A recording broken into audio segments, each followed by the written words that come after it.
All right, good afternoon, everyone, and welcome to our third episode of Vitamin C, your bi-weekly dose of marine education. Thank you for joining us. My name is Rachel, and I am the online marine education program facilitator for the Ocean Sciences Center this summer. And today I have Dr. Rachel Sipler joining me, and she is here to talk about ocean biogeochemistry. So by hosting these sessions every 2 weeks throughout the summer, we hope to develop a connection between the marine research happening throughout Newfoundland and Labrador and the public. So this way, we hope to encourage a continued interest in marine conservation, education, and protection for the future. So we basically just wanted to use this opportunity to learn about the research that's happening in our community and why it's important for the quality and health of our oceans, not just on a local scale here in Newfoundland, but also on a global scale as well. So throughout the presentation, if you have any questions, feel free to post them in the comments section, and we will certainly do our best to answer those either throughout or at the end of Dr. Sipler's talk. And if you're watching this video as a recorded piece, feel free to comment those questions as well, and I will pass them along and we'll get them answered for you as soon as possible. So without further ado, Dr. Sipler, I will pass it on to you. Great, thank you. All right, can you see everything? Is it all up? I think so, it looks good. Okay, great. Well, thanks for those who are joining us today on such a sunny day in St. John's that I imagine that a lot of you will probably pick this up later once the sun has gone. But we're going to talk a little bit today about marine biogeochemistry. And really, the area that I'm most interested in is the area at the land-sea interface. The location where the humans meet the water really is the most important to me. So there we go. So what is marine biogeochemistry? Contrary to what my parents thought, it isn't that I couldn't make a decision on what I wanted to be when I grow up. It's more about exploring the links between the concentrations of specific elements in our environment and the physical, chemical, and biological processes that impact them. So we talk a lot about CO2 in the atmosphere and carbon. This is like tracing carbon from the atmosphere to the ocean and back onto the land, and thinking about all of the little processes and organisms that help to move that element from one place to another. So how did I get started? My career started with a coastal connection. Like I said, I grew up on the water, like many people here in St. John's have a connection with water, whether it be lakes or streams or the ocean itself. But I grew up on a small river in Maryland. And the biggest thing that shaped my career was looking at the ocean, seeing how it changed. It changed color. It went from blues to greens to browns and everything in between. And I remember asking my grandmother why the water that was supposed to be blue was actually brown. And I had this, question as a child, like, what's making these color changes? And that's when I started to think about a career in ocean science, to be able to discover what's causing these changes in color and what they really mean. Well, those changes in color where I lived were due to phytoplankton. And phytoplankton are plant-like photosynthetic organisms that live in water. They need sunlight to grow. And many species are so small that they're microscopic, and you have to use a special microscope to be able to see them. But some, actually in coastal waters, like in Conception Bay, you can actually see them. They're little tiny green dots. But they are some of the most important organisms on Earth because they're the ones that float in the water. They cover most of our ocean. Remember that our globe is 70% water. So these little guys are really important for the production of oxygen to our atmosphere. So they produce actually 50% of the air that we breathe comes from our ocean. And they're the really important part because these are the grasses and grains and veggies from the ocean that form the base of the marine food web. So if we get rid of all of the green things, we don't have higher trophic levels. We don't have the grazers. We don't have the cows of the ocean, right? We don't have the fish. We don't have any of those organisms that we often think of, including whales, we think of when we think of the ocean. So these little tiny plant-like organisms are really critical. So algae form the base of the marine food web. And this is a simple model of an Arctic food chain where you have the phytoplankton, which is where you see the red circle with the research focus there. That's what I tend to focus on. Although we do some work with zooplankton, which are the organisms that primarily eat the phytoplankton. And that goes up to fish and whales, walruses, seals, and even polar bears are affected by any changes at the base of that food web. So one thing that we know is that a lot of scientists and people who live near the water have seen changes in phytoplankton, in the color of the water and our food webs. So one major question that I had is, well, what's causing these major changes? So my area of study is to study the impacts of environmental change on coastal ecosystems. I am a chemist. My degree is in oceanography, but I use chemistry to better understand the biology and how that works. Because if we don't understand what the plants are eating and what's affecting them, we don't know how they're going to change and then change the organisms that depend on them. So I look at the sources of different water chemistry compounds, the composition, where it goes, its fate, and the effects, like how that can change the ecosystem that we're looking at.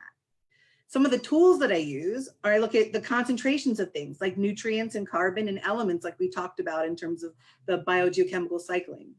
I look at something called stable isotope, which is a fraction of an element that allows you to trace it throughout the environment because it's in a very low concentration. And it allows me to look and see how changes in the total stock is changing and how organisms may be using it.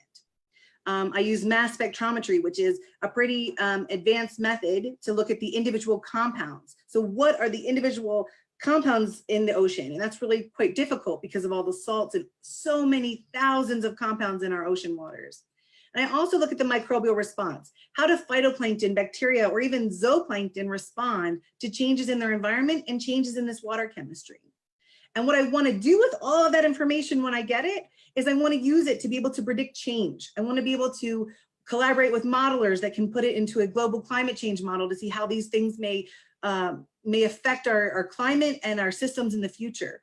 I want to use them to understand ecosystem health. Are things getting healthier? Are there things that we should probably keep an eye on? And then management. I work with management agencies to say, okay, look, these are things that are changing, but it's positive or it's negative. So not everything is a bad change, but we still need to understand it so we can predict all of the great things and maybe some of the bad things that can happen in the future and get ahead of the bad things and take advantage of the good things. So my main goal and my main question for all of my research is how organisms respond to changes in their environment. And I do this in all kinds of places. I work in stromatolite fields in South Africa. So stromatolites are some of the first organisms on Earth. They're basically living rocks, which is super cool. And they work in that environment right between the fresh and marine systems. I work in Arctic tundra and boreal systems. I study harmful algal blooms. When good algae go bad, I mean, there's always a bad one in every bunch, right? But these are organisms that can produce toxins and can make fish and people and organisms sick. And then I also do some work in Antarctica. So I've been to the Antarctic several times, and it's looking at those massive changes in melt and sea ice and things like that. But today I want to talk about the Arctic. And I want to use this as a case study to kind of describe some of those changes that I like to look at. So one, we know that the Arctic is warming faster than the rest of the world. It's nearly twofold faster. We're looking at ocean temperature changes in some regions of 0.5 degrees C and atmospheric that is up to 2 degrees C. This is a big change in this really northern area.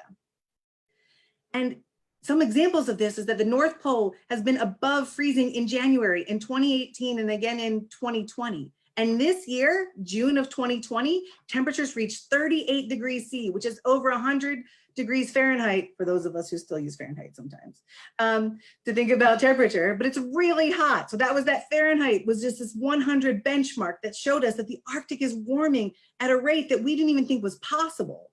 And this happened just a few months ago. So some of the consequences of this warming is that the sea ice that's in the Arctic is actually shrinking. We see an annual sea ice loss of around 13.4% per year. So around 75% of ice volume has been lost in the last 30 years. And the problem isn't just that we're losing the spatial extent of our sea ice, but the sea ice that's there is getting thinner. And if you have a little bit of ice on the surface, it doesn't take a whole lot of heat to be able to melt it. So the really thick ice takes a lot more energy and heat to melt. So the thinner it gets, the closer we are to having an ice-free Arctic. And this has negative consequences for all kinds of organisms. So like long-term impacts for species that depend on the ice. So Dr. Sipler, what would be some examples of species that would have this dependence on the Arctic ice cover for their survival? So most marine organisms or any organisms that use marine environments have some dependency on the ice, right? Either because it's a food source where we have ice algae that grow underneath and it's just really delicious and really nutritious, to walruses. So this is an example of walruses when they haul out. So they have specific areas that they are where they're feeding, where it's really productive, benthic areas. So they go and they dive and they feed. But if the ice isn't there, they have to swim farther and haul out onto the coastal areas. Then you run into situations where they can crush each other or they don't make it in those long swims back to shore. So that ice cover is really a place where they can kind of rest from feeding.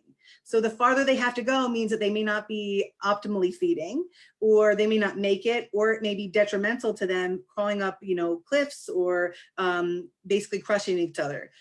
We know that polar bears are another species that will have to swim really long distances. So polar bears are not used to having to swim so far, and they can actually run out of energy. And if they do make it to shore, they have to then find a way to feed themselves there, especially if they don't have a lot of energy. Seabirds use it. Again, all the benthic. So we think about a lot of the commercial industry of looking at benthic organisms like crabs and things. They depend on all of the nutritious things that fall from the ice to actually feed them. So there's so many organisms that depend on sea ice. But when we lose the sea ice, there's a couple of things that happen too. We have more severe storms. So what sea ice does is it basically puts a cover on the ocean. And when you remove that cover and we increase the air temperature and the ocean's still cold, that difference in temperature between the ocean and the atmosphere creates really, really intense storms. We know that from living in Newfoundland, right? When you have a big change in temperature, you have big storms. And with big storms, without that ice cover to dampen it, we build up big waves, and those big waves continue to build up over longer spaces. And the bigger the space you have that's ice-free, the bigger the waves, which means the larger the erosion. So one thing about the Arctic Ocean that's kind of interesting is that we often think of this ocean as an estuary. So an estuary is a rather shallow area of water that has a lot of water input from the land. Well, we think of the Arctic Ocean as this big, vast ocean, but it's actually the shallowest ocean. It's only about 1 kilometer deep, where the rest of the global ocean, if we take the average, it's about 3.6 kilometers. So it's really shallow.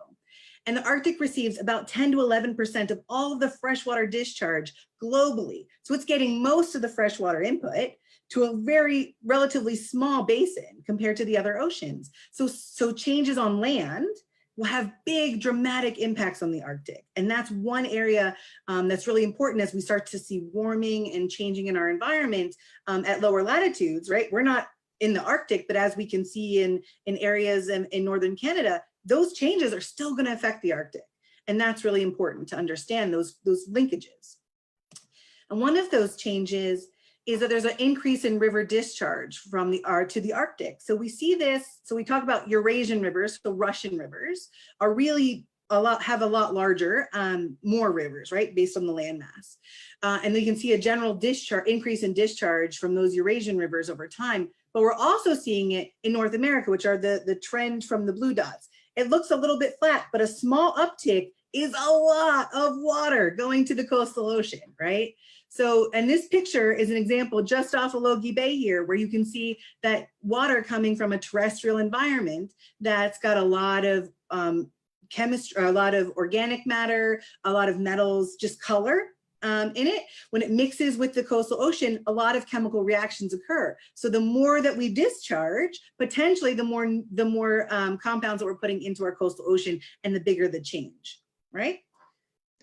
So, Dr. Sipler, These areas, what kind of impact would these compounds and this increased river discharge have potentially on the surrounding ecosystems in that area? I assume they would be fairly negative then, hey? so we're still figuring it out, which is the fun part. And it may be really region specific. So I think that one thing that we like to do is say, this is what's happening in the Arctic, but the Arctic's so huge that it may be that this region, something negative is happening.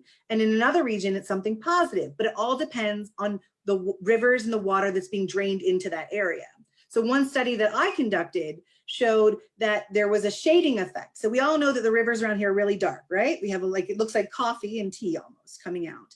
Well, that color can actually start to shade out the light, and phytoplankton and plants need light to grow. So if they shade them, then they're not able to grow as well. And we know that how important they are because they're the base of the food web. If we start to shade them out, then we start to lose that level. But on the flip side of that, sometimes the organic matter that's coming in from the rivers can be nutrient rich, and sometimes it can be beneficial to an area. So I think it's got to be really site specific. So that's one thing that I think is really great, is that we've gotten enough data that we know what we have to look for and that we need to look in more places. Because the worst thing we can do as scientists and as people who are reading science is to say that there's one study and that study tells us everything. That study tells us what might be happening that we should go look for, but we need to make sure that it's happening in a lot of different locations, because we certainly can't say that everything that's happening at this latitude for St. John's, for example, is happening in Europe. We know it's really different. So we have to kind of use those as site specific.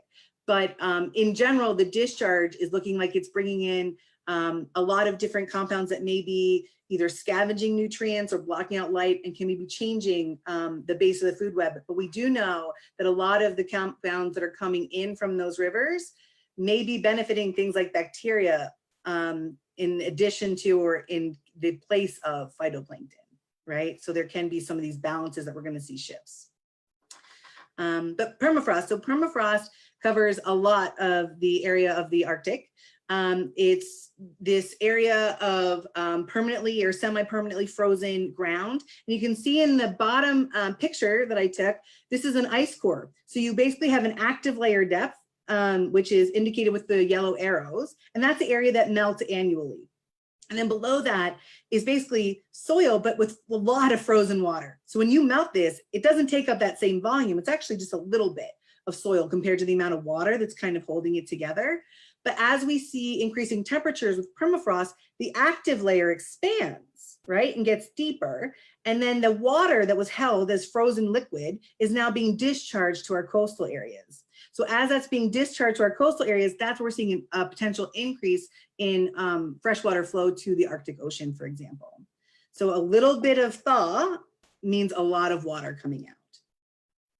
And that water, like I said, is that tea-colored, really, we call it humic rich because it has humic acids in it and tannins, right? Like we see in tea. And as plants degrade, they release those colors, right? You ever left, leaf litter in a bucket for over, too long with some water in the bottom, it gets kind of stinky and a bit yellow. That's what comes out. So you can see here that these are called thermokarsts, and they're cracks in the permafrost that hold water. And as those, as the permafrost thaws, it channels into these, as the permafrost thaws, it channels into the thermokarsts that then can either make a network of channels and eventually lead to the ocean. So this is one that I'm sampling from, but this crack goes all the way, and this is the coastal Arctic Ocean. So this is just a way to discharge that isn't necessarily from a river, but is making its way to the ocean. So what do we know about this? We know that higher temperatures generally increase coastal erosion because of those storms and because we're destabilizing the permafrost by removing a lot of the water. It increases riverine discharge. We're thawing the permafrost, and then we're increasing our terrestrial inputs, which may be nutrients, sediments, carbon, metals, all kinds of things are coming into this. So we know that with warming, we get change. And I want to look at what that change may cause for our marine systems. So I want to know, what does the system look like now and how might it change in the future?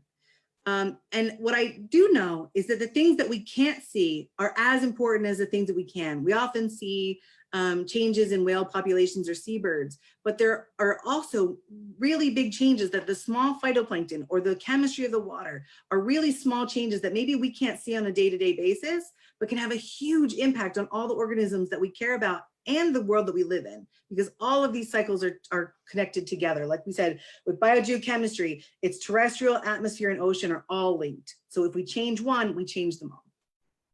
And this is a general schematic of fish in a river and how changes in the color of the water and the amount of nutrients or carbon or metals in the water could actually impact the organisms that live there. So one example is that particles can actually be fed on by benthic community, by organisms, or it could smother it if it's too much. If there's just too much organic matter coming in, or soil sediments, it can actually bury them. So knowing which way that's going to go is also really important. Other impacts on marine resources include the changes in the ability for fish to find prey. If they're visual predators and we change the light attenuation in the water, that can affect the organisms, their ability to find food. If they're using signaling and we swamp the water with lots of different chemicals, they may not be able to sense them. Another aspect that we've studied recently, and this was primarily in lower latitudes, but we found that if we add different organic matter to the water, we can actually change the larval stages. So then organisms, when a larval stage is basically from egg to the time in between from being hatching to settling for shellfish. But that time when that's really important and they're kind of gaining all of the energy and nutrients they need to be able to actually set to the bottom, that's a stage that's really vulnerable. We have a lot of organic matter coming in. It can decrease growth rates and actually prevent them from succeeding for growth. So that means that we could actually lose some of our species depending on the chemistry of the water. The good news for that is that natural chemistry, like from forested areas, seems to actually do a better job for some of these organisms. We found that runoff from forests was just, they grew better than the controls. They loved it. They loved having all that natural organic matter. But organic matter coming from a city and from a runoff, everything died. So the type of organic matter and where it's coming from and what it's composed of really matters. So the next question is, we have all these big questions that we want to know, but how do we study ocean biogeochemistry? We do it in three general ways. We can do discrete sampling, which is basically going out on a boat or into an environment and taking a single sample. And that may be a single sample that's a small bottle, or it may be, hundreds of liters, but it's still one small piece of the ocean, really. There can be continuous sampling, which is where we're able to put something out into the environment and acquire data over a longer period of time. And then there's another method, which is remote sensing, which is basically us not being necessarily in the environment, but being able to look at reflectance. So let me go into detail, a little bit more detail in a couple of these. So one is under ice sampling. We've been talking about the Arctic, so let's talk about the ice. So ice, again, is so important, but the upper left-hand corner, we see a picture of an ice core with ice algae on top. So that is not dirt, that is ice algae, delicious, nutritious, life-giving ice algae for Arctic environments. It's really important, but we go out on ice and then we take skidoos out. We are able to use an ice core, get samples through, and actually do experiments and take samples of these ice algae to better understand the environment that it's growing and how well it's doing. Some pictures on the bottom right-hand corner, we see a picture of graduate student Celine Ko, who's basically doing a zooplankton tow. So the organisms that eat the phytoplankton, she wants to see how many are there, and she's collecting for another student, Colleen McBride, who is looking at what they're eating, how they're eating, and what that may mean for the microbial cycles, so how they interact within this environment. So those are really important aspects. We then we can set up tents and do research right in the field. Like you can see Stephen Bear is this, he's now faculty, he was a postdoc at the time, faculty in Maine, but he's cutting off or using that tent as a makeshift lab, right? So we kind of make do with what we have. But we also have field labs where we can conduct experiments and do the research in a much more organized fashion. Another way is that we can go out on ship. This is an icebreaker, the Nathaniel Palmer, and it's about 100 meters long. It sleeps 72 people, and it can go to sea for up to 3 months. My longest stint on here was a little over 7.5 weeks, which is a long time to be on a ship. So you must like everyone there and be on your best behavior, or stay in your cabin. 2 options, really. But you live in these kind of small areas. I don't know how many of you've been on ship, but you have a bunk, and that's this is pretty much all of my space. 2 people living in a bunk area for several months. But we're able to kind of work and live in this environment and gain a lot more knowledge by being in that environment. One way that I tend to sample, because I study chemistry, is using a rosette. And this is a system where we have a CTD, a conductivity, temperature, and depth meter, which tells us how deep it is, the temperature and salinity of the water. And it goes down to a specific depth, and these are called niskins. And the compilation of all of these niskins, these little gray bottles, is called a rosette. And we tell them where to trigger. We tell them, at what depth we wanted to collect that sample. So it collects 1 sample at that specific depth under those conditions, and we bring it up to the surface, whether that's, 3 kilometers down, or if it's right at the surface. We're able to take that water as it existed in the ocean and bring it up and start to look at the chemistry of that water and the organisms that may be in it. The bottom picture on the left is basically our command center, where we sit and we can look at the profiles as they go down, and we can say, oh, there's more chlorophyll here or less chlorophyll there. And we're able to understand where we should actually ask these specific questions, like what's changing and what's important about the environment. We bring those samples. This is the laboratory on the ship. This is actually on the Sikuliak, a different icebreaker. And we set up our own lab. We take everything out of our lab and we take it onto the ship, and we build our own little space, decorated. This is kind of our tropical theme. Whenever we go to the poles, we do tropical. Whenever we do something in warmer climates, we do polar. It's just a thing. It's kind of to keep you for several weeks at a time, keep you entertained a bit. But we set up a full functioning lab where we do research, and everybody's got their section and their job, and we do it repetitively so that we can keep all of our data consistent. And the lab is, you can see that the decorations are on the outside and on the walls. Everything's very clean in the space to be able to conduct these experiments. Another way to look at organic matter and chemistry in the water is to use sediment cores. And this allows you to see what is reaching the sediment and what nutrients may be coming into or going out of the sediments as well. We also do flow through systems, which means that we can actually have instruments on board where we bring water from basically from a tube outside the ship, channel that onto the ship, and measure it in real time. So we're able to see how changes in chlorophyll at the surface or at different depths change as we transect along an ocean current, or across an interface, or from shore to offshore, near shore to offshore, so that we can pick an environment and then start to look at those characteristics in real time, so we can double back and do more intensive studies in specific locations. So autonomous or towed vehicles are another option. So this is Burke Hales, he's out of Oregon State, and they tow this, they call it a sled, they tow the sled behind the ship, and they're able to get water samples from deep water all the way up to the surface and then back down again. So we're able to look at really discrete profiles over and over again to understand the whole concentration of different chemical sources like nitrate and phosphate, things that we know are important for plants in our ocean. Let's see, small boat operations. So especially coastal waters here, we use small boats where we're able to go out, and it's just a few people, sometimes for a day, sometimes for a few hours, sometimes for a couple days, sleeping on shifts, but we're able to conduct that research on small boats as well.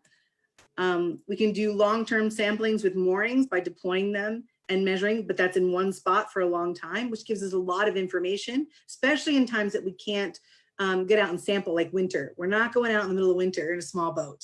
So if you have a mooring offshore, you're able to get a lot more data. Even though it's one spot, it gives you a lot of information. gliders, which I know that a lot of people in the physics department use, but also we can use them for nutrients and chemistry, by the way, by looking at chlorophyll and different nutrient attachments that can go on these gliders. We can look at change in salinity and things like that, but they basically are powered by doing this seesaw through the water to be able to get these profiles, so similar to the towed instrument. And then remote sensing, there's a couple ways to do remote sensing, but basically it's uses satellites to observe optical properties or the reflections of specific objects. And every wavelength is a specific fingerprint. And they use algorithms, which is complex math, to be able to understand what that means and interpret what that signature or that change in reflectance really means. And then we do direct analysis to ground truth it. But the cool thing about it is by using satellites, right, all of these things kind of play together. We're able to look at areas of our ocean. This is a CWIFS figure up in the left-hand corner, where it shows us general chlorophyll A. Chlorophyll A is a pigment that's needed for photosynthesis, or primarily used for, it's the primary pigment for photosynthesis. We're able to see the hot spots. So like, where is photosynthesis really, like where are algae really happy, right? Like where are they growing like crazy? And this is important, especially for me, because I want to know, using that satellite data, where to take the ship, so that we're not wasting our money and our time, that we can go right to the space that we need to understand. And sometimes we want to go to the places where there's no algae. Why is there nobody there, right? Why is there no algae there to study? So we want to use these different methods together to be able to better understand our environment. And another way that I haven't used, but I find very interesting, is that even polar bears have their own reflective index, and people are using these remote sensing methods to be able to identify different organisms that are hard to find. So we're able to kind of use this technology in a lot of really cool and different ways, not just in marine chemistry. And one thing that I find really important is to partner with industry to put these research tools. We have all of these really cool tools, but we can use them in so many different ways. So this example is, I worked with wastewater treatment plant, and we were able to think about the best ways to remove and change nutrients and understand how the chemistry in these wastewater treatment plants were working, so we could decide, is it worth $1 billion to fix up that wastewater treatment plant, or is it really not going to fix the problem down the road? And my opinion is that we should always do these kinds of studies and working with industry, because industry wants to solve these problems just as much as everybody else, but we also should do reasonable recommendations. So if we know that no matter how far we go, we can't make it any better, we should put our money into upgrading other plants or building a better new system than upgrading an old one. So it's working with industry to identify a problem, to test the feasibility, and then recommend new processes that may benefit both systems, right? Because everybody wants to see a healthy environment. So I'm happy to answer any questions that you may have. There's some ice algae in the Antarctic. And then I also want to know, what's your coastal connection? Everyone has one, and this is what gives you the desire to listen to these talks and the desire to go to the beach or to look out at the ocean. Everybody has that connection. And once we know what it is, it really helps us to save our environment. So thanks, Rachel. Cool. Well, thank you, Dr. Sipler. I actually do have one question for you. I was wondering, in terms of, because I know you said you've done research in Arctic climates, but also in warmer regions as well. How does that differ in terms of what you're looking to sample, and do you ever look for the same organisms in both areas to kind of compare, I guess, population sizes or density, I guess, of those organisms, or is it usually just a totally different species set when you're doing that kind of research? All of the above. So sometimes there are certain species. There's a harmful algae species called Pseudonychia, and it's pretty ubiquitous, meaning that it's in all the waters of the world pretty much. I mean, there's very few places that you don't find it. And we want to understand why in some, say off the coast of California, for example, why it's producing toxin off the coast of California. We also find different species in the Antarctic, in the Arctic, off of Greenland, in Newfoundland waters. It's everywhere. So in that way, we can actually take what we know about the species and study it in a lot of different environments to understand what its triggers may be of why why it may be toxic in some places and not toxic in others. While other questions like sea ice, I certainly can't ask sea ice questions in the tropics, but the tools that we use are often overlap. So even though we may be on ice, as soon as we get to the water below the ice, the chemistry and the experiments that we run are very similar. So, so our approach may be different, but really what we try to do is target our questions to the system and the needs of the area. And you know, one thing that I think is really interesting is that if anybody's ever been to Florida and you see the Everglades, they have a lot of tea-colored water going into the coastal Gulf of Mexico. And it's very tea-colored water that we see coming into our coastal waters. So the questions that we can ask sometimes in the Everglades, for example, we can ask here because it's the same basic chemistry that we're interested in understanding. So while everything can be new and new discoveries and each location's a bit different, the questions sometimes do overlap in really fun ways. And it's, as long as you keep your mind open to it. Like, so another example is that I studied a process called nitrogen fixation, which is kind of like photosynthesis, except for instead of taking CO2 from the atmosphere, organisms take nitrogen, gas from the atmosphere. And I was told my whole, like all through graduate school, that it could only happen in warm waters and stable waters. And we found it in the Arctic because nobody else was looking for it because it didn't follow the right rules. So I always find that looking for things in unexpected places can also be really fun. And that if you embrace failure, which we should all embrace failure all the time, that failure doesn't hurt because it proves something right. And whatever that may be, because we found nitrogen fixation, it kind of opened up our eyes to possibilities of different processes. So whether it's a win or a failure, it's just what it is. And I think we should kind of keep our minds open to not closing doors on science anyway. Yeah, I totally agree. I mean, a failure isn't necessarily a failure when you're researching. It just teaches you something that you weren't necessarily expecting to learn, I guess, would be, I guess, what you get from that. But that's really interesting. Never stop learning, right? Never stop asking questions, because one of these days you might be right. That's true. Do we have any audience questions for Dr. Sipler? We don't have any just yet, but we can give it a minute just to see if anybody's got anything for you. I know just a little anecdote that I actually learned. I believe it was probably in your class actually this past winter, but it was something that I had never really considered myself. But once I learned it, I'll never forget it now. But I learned that the clearer the water, the less healthy the ecosystem. And I had never considered it before because it was always something that I guess I anticipated, oh, well, the water is really nice and clear and beautiful and light blue, and I can see my feet when I'm walking through it. But I almost associated that with clean water. And so by learning that the cloudier water and the water that's oftentimes a little more murky, that tends to be the healthier, more thriving ecosystem. So I thought that was really interesting to know too, because I know you kind of see both types of water around here as well, and oftentimes in different areas it changes. Even from week to week, you can see a really nice crystal clear water, and then all of a sudden it's murkier again. And so the different changes in the ecosystem on a microbial level or a phytoplankton size level, it's interesting to see for sure. And the thing is that neither are bad and both are needed. And I think that's the fun part about it, is that you need both of these ecosystems. And what you really need, and the area that I think is the most interesting, is that area where they mix, where the blue water of the ocean and the dark water from the terrestrial environment come together.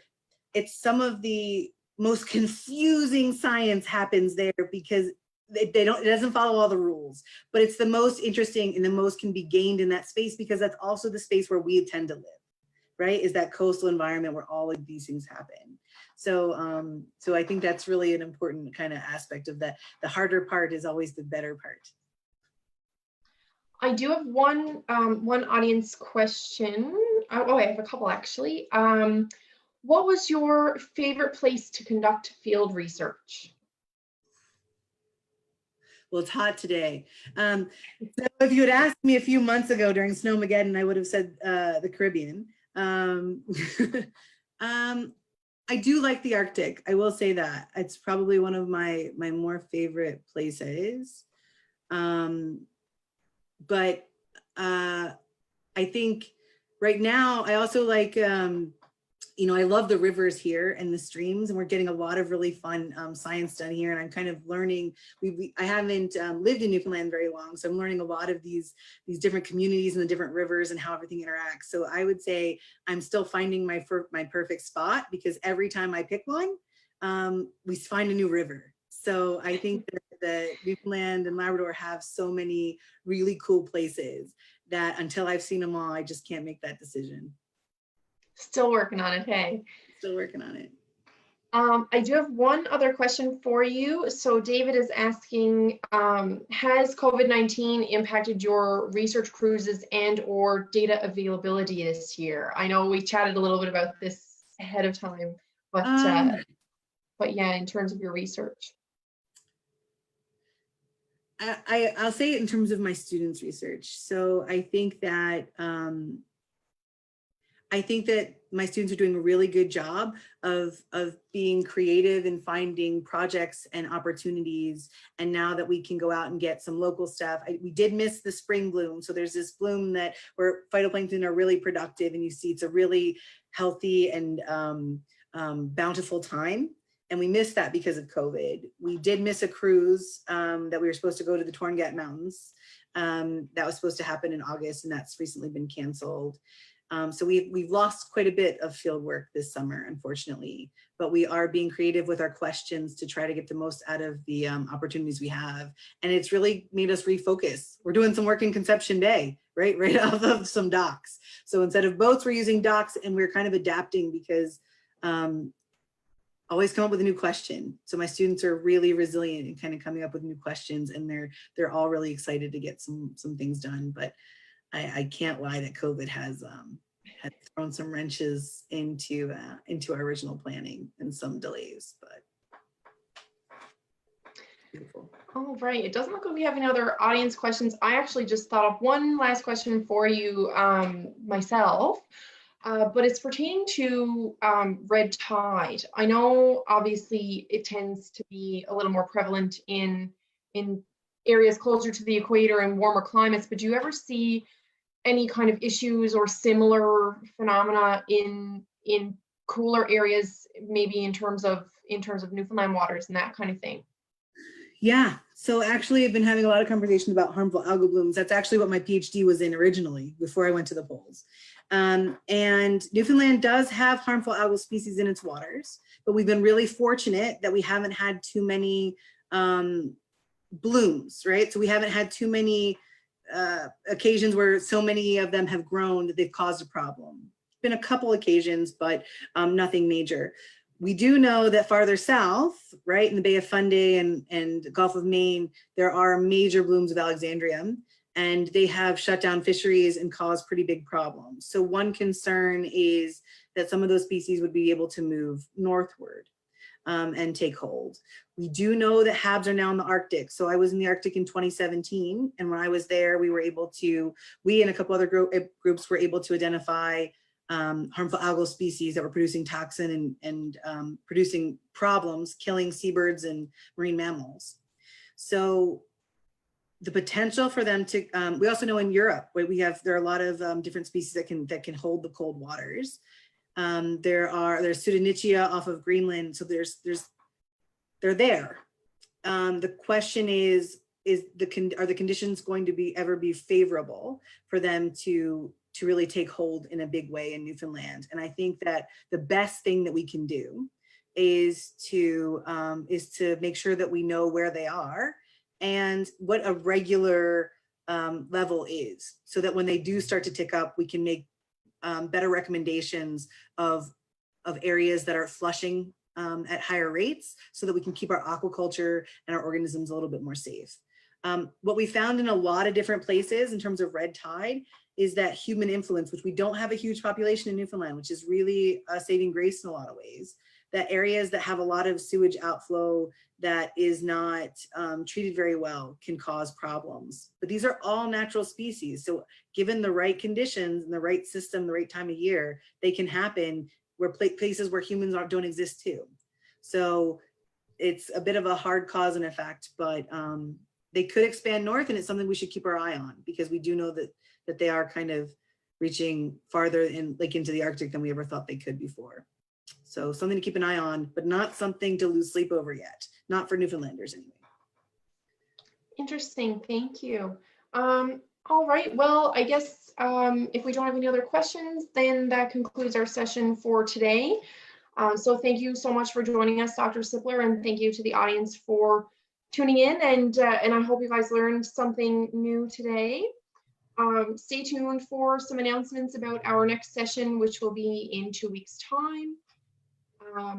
And yeah, so we'll be posting some ads on our social media and that kind of thing. So if anybody has any further questions, like I mentioned before, if you're watching this later on, feel free to post those questions in the comment section as well, and I'll pass them along to Dr. Sipler for you, and we'll get back to you at a later date. But yeah, we'll let everybody go and enjoy the rest of the nice sunny afternoon. And thank you again, and have a great rest of your afternoon, everybody. Yeah. Bye-bye. And thank you, Rachel, for doing this. This has been great. Thank you.